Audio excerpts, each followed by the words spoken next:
Hello, you're welcome. In this video, I'm going to show you how we use the XIRR function to calculate the internal rate of return for a series of irregular cash flows. So when we have series of irregular cash flows and we've been provided the amount and the timing for each of the cash flows, but the timing is actually irregular, we cannot easily use the IRR function to calculate our internal rate of return.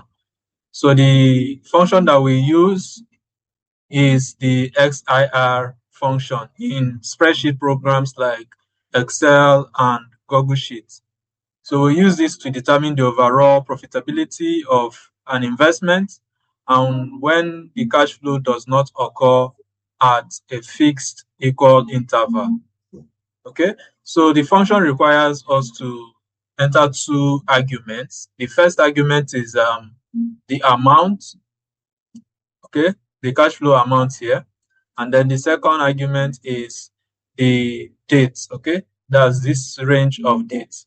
And that's just what we are going to see in this very video. So we'll start by looking at our question here. So an investor made a series of cash flows over time related to a private equity deal.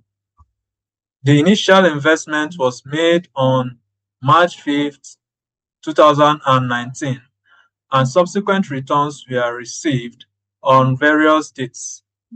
Use the XIRR function to determine the internal rate of return for the investment. So here are the details. We have the first capital contribution, the first dividend payout, and so on.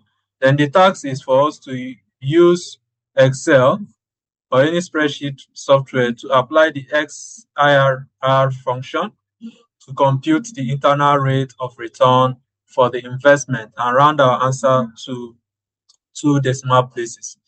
So let's see how we're going to do this. It's just a simple one-way step. So we just enter the XIRR function. Then the values that we're going to be using is this amount.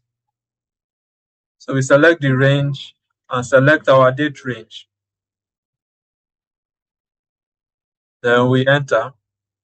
So you can see what we have here is 9.04%.